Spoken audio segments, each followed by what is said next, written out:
Hello everyone, welcome back to my channel. Good morning everyone. তো আমরা এখন আছি এমব্রেস হোমস্টেতে, কিন্তু আজকেই হচ্ছে আমাদের এমব্রেস হোমস্টেতে লাস্ট স্টে। আমরা এখন চেক আউট করবো, চেক আউট করে বেরিয়ে যাচ্ছি আমরা একদম ডিরেক্ট মফানলুরের উদ্দেশ্যে। এবার মফানলুরে যাওয়ার পথে আমরা কিছু সাইট সিইং করবো, জানি না কিছু করতে পারবো কিনা। মোটমাট সেভেন সিস্টার ফলসও দেখবোই, আর কি দেখবো সেটা তোমরাও আস্তে আস্তে দেখবে, আমরাও আস্তে আস্তে দেখবো। তো নট শিওর কি দেখবো। তো চলো যাওয়া যাক এখন এমব্রেস হোমস্টে ছেড়ে টুয়ার্ডস মফানলুর। চেরাপুঞ্জিতে আগে ঘুরতে গেছো সেটা অবশ্যই কিন্তু আমাকে এই ভিডিওতে জানিও। সত্যি বলতে চেরাপুঞ্জির সৌন্দর্য দেখে আমরা কিন্তু মুগ্ধ। অ্যাকচুয়ালি এই শান্ত পরিবেশ আমার সবসময়তেই ভালো লাগে। আর এই যে হোমস্টেতে ছিলাম তার পাশে দেখো এই ছোট্ট ছোট্ট বাচ্চাগুলো ওরা থাকতো। ওদের সাথে মেয়ে কিন্তু বেশ ভালো বন্ধু করে ফেলেছিল। আমরা চেরাপুঞ্জি থেকে বেরিয়ে সোজা চলে গেলাম for spot Seven Sisters Falls দেখবো বলে।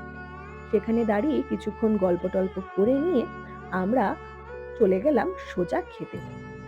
এবার একটু মোমো খেয়ে দেখা যাক। হয়ে গেছে। তুমি আবার ওখানে নেমে গেছো? একদম অসাধারণ। না ওখানে জলে আর যাবো না।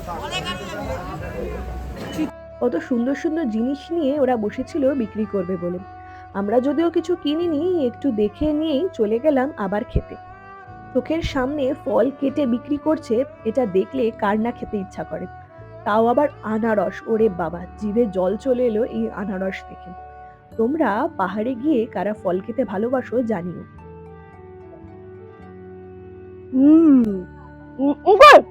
আরে দেখা ভিডিওটা বাজে করবি না। It's really nice. It's really nice. আমাদের সামনে কেটে যখন আনারস দিচ্ছে এরকম টাটকা ফল খেতে জাস্ট দারুণ লাগে। আর এখানে এটাকে বলে সাতরান। দারুণ। চারটে দিয়েছে কিন্তু মন ভরছে না। আমরা ফল খাবো আর মেয়ে ফল খাবে না, তাও কি আবার হতে পারে? তাই মামুনি মেয়েকেও একটু তরমুজ খাইয়ে দিল। যদিও মুখটা একটু বেজার করলো, কিন্তু খেলো ঠিকই। তারপর এই অরেঞ্জটা দেখে আমার এত লোভ লাগলো, অরেঞ্জ খেয়েই ফেললাম।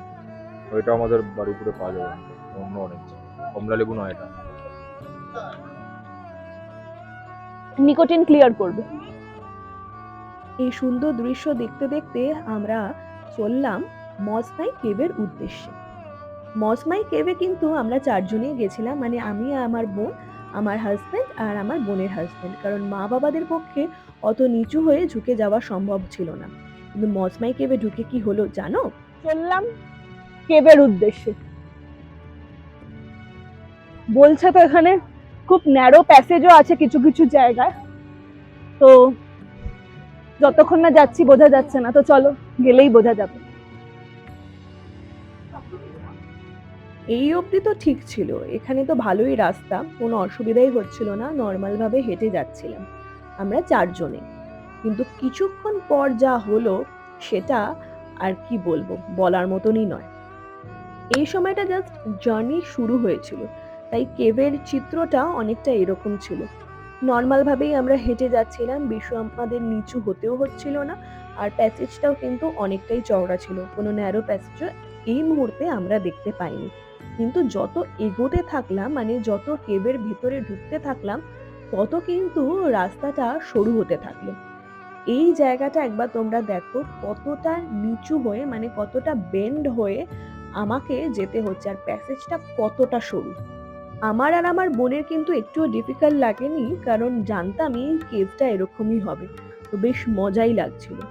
কিন্তু কিছুক্ষণ যাওয়ার পর আমার হাজবেন্ড আর আমার বোনের হাজবেন্ড দুজনেই কেউ আর এগোলো না।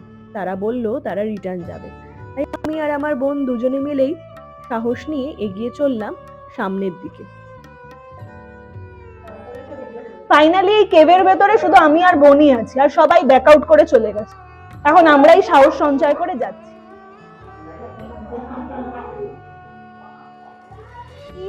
মজমাই কেভ ট্রেক করে কিন্তু বেরিয়ে গেলাম। মাম্মা হাঁটি হাঁটি পা।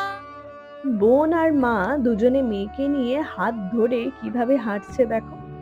আচ্ছা, এখানে সুইট কর্ন দেখতে পেয়ে কিন্তু মনে হলো একটু টেস্ট করেই দেখি। পাহাড়ি সুইট কর্নের মজাই আলাদা। কি সুন্দর অল্প মসলায় একটা সামান্য গোলমরিচের গুঁড়ো, নুন আর এই যে গাজর আর বাঁধাকপি কুচি দিয়ে আমাদেরকে মেখে দিল। অবশ্যই দিয়েছিল তার উপরে লেবু। খেতে জাস্ট দুর্দান্ত ছিল। মানে মসমাই কেভ থেকে বেরিয়ে এই কর্নের যেই মসালাটা দিয়ে বানিয়ে দিয়েছিল, খেতে দুর্দান্ত ছিল। এটার প্রাইস নিয়েছিল ₹50। আর সুইট কর্ন খেতে কার না ভালো লাগে বলো?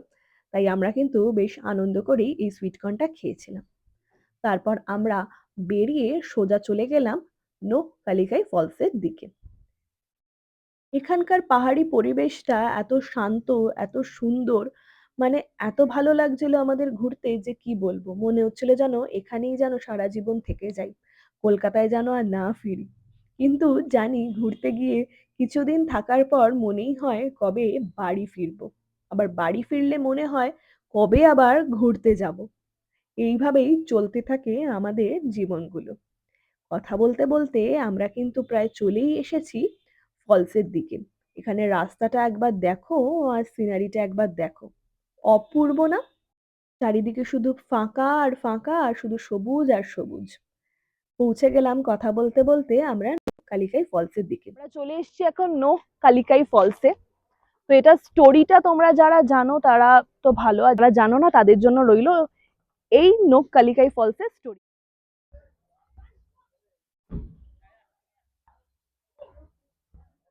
কিন্তু সেদিনকে ওয়েদারটা এত ফগি ছিল যে দেখো আমরা ফলসটা দেখতেই পেলাম না। ভীষণ ভীষণ দেখার ইচ্ছা ছিল। আমরা একটু ওয়েট করব যে অ্যাপ্রক্সিমেটলি 30 মিনিটস আপনারা 3-4 ঘন্টা পরে আসুন, হয়তো দেখতে পাবেন। কিন্তু আমাদের তো সেই সময়টা ছিল না, কারণ আমরা এখান থেকে বেরিয়ে সোজা চলে যাচ্ছিলাম মফানলুরের উদ্দেশ্যে। তাই এই ফগি ওয়েদারটাকেই উপভোগ করলাম আর কি। অল্প একদম অল্প, বাস বাস বাস। ये क्या है? Chana mix. चाना मिक्स। हाँ, local chana. लोकल चाना। How much? 20 रुपया rice sister. ठीक है। एक হ্যাঁ, লোকাল চানা খেতে খেতে আমরা এগিয়ে গেলাম এখানে একটু মশলা কিনবো বলে। বাবা হাতে নিয়ে নিয়েছে একটা বিশাল বড় দারচিনির স্টিক। এত মশলা দেখে আমাদের মনটা বেশ খুঁতখুঁত করে উঠলো। মনে হলো এই মশলাগুলো এক্ষুনি আমাদেরকে কিনে ফেলতে হবে। তাই কিনেও ফেললাম। দারচিনি, লবঙ্গ, গরম মসলা মানে এলাচ, লবঙ্গ সবকিছুই।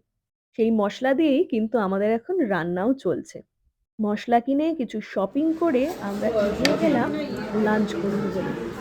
এখানে অলরেডি বাবা-মারা খেতেও বসে গেছে, কিন্তু আমার খাবার এখনো আসেনি। কিছুক্ষণের মধ্যে অবশ্য আমার খাবার চলেও এলো, কিন্তু ততক্ষণে দেখো বাকিরা কি খাচ্ছে। খাবার নিয়ে কিন্তু কোনো কথা হবে না।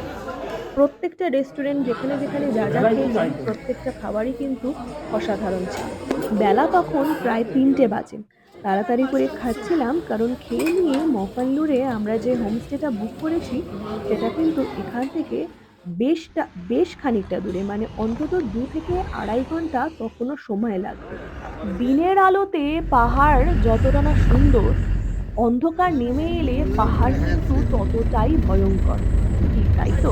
যারা তোমরা পাহাড় ঘুরেছো তারা কিন্তু অবশ্যই এই আমার কথার সাথে একদম সহমত হবে। আর মফানলুর যাওয়ার পথটা যতটা সুন্দর ছিল ততটাই ছিল কিন্তু ভয়ঙ্কর।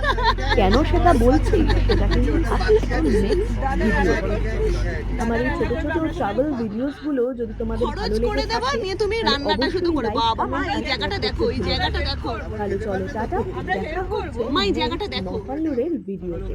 কেন ভয়ঙ্কর বলছি? টাটা।